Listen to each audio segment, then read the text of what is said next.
But now that we've gone through the footprints, the customers, the connectivity scheme around Verne and Iceland, I mean, Iceland is the island of fire and ice. Every time I go to a conference and you talk about Iceland, well, I talk about Iceland to some people still come back with, well, they've got volcanoes there. It's not the best place to host your data. What do you have to say to people like that? Because I mean, obviously there's a business there. You've been there for 15 plus years now. Yep. And the business is going well, and there's other clients going in, there's other companies going in. So what do you have to tell people about when they say there's volcanoes in Iceland and you can't build a data center in Iceland because of volcanoes?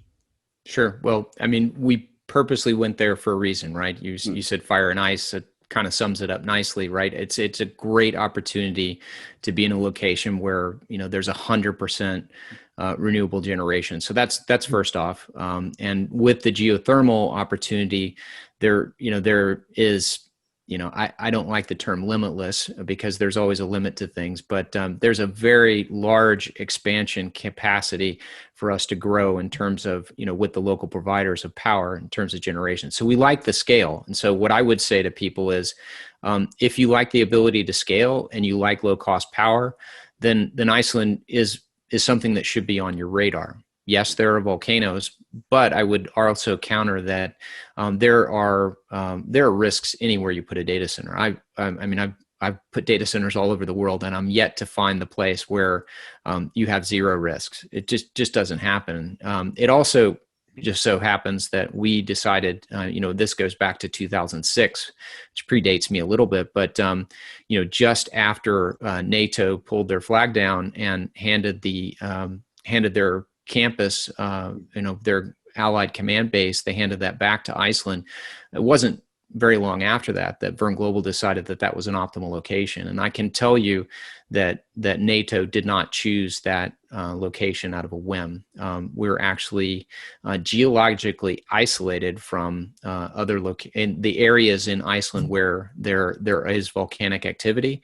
And the nice thing is actually volcanoes are not that hard to engineer against.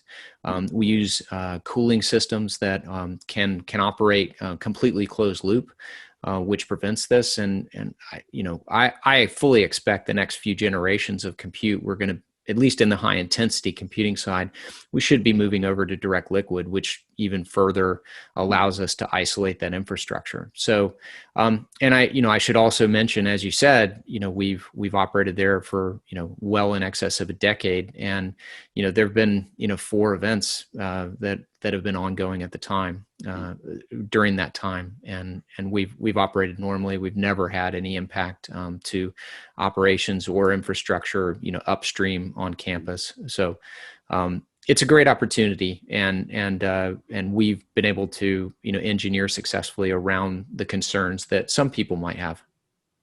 But I should also mention, our customers are continuing to grow, right? And that's what we see. We bring value from an operational standpoint. When somebody has an application that they would like to scale out, they get comfortable with us and they grow accordingly. So once you become a customer, I think that's an easier question to solve. And I'm sure it's a pretty data center to visit with surroundings. It is. Yeah. We encourage people to come and have a look. I mean, we've used to our advantage the location of Iceland. In fact, interesting story. I mean, Peptone came along with, I think, 25 other companies. We had an artificial intelligence roundtable summit in Iceland that we hosted. This is pre-pandemic, but we hosted that at the Blue Lagoon, and just hosted a fantastic set of conversations, and they, Peptone was actually in that group. So we don't mind using Iceland as a draw to get people interested in coming up. And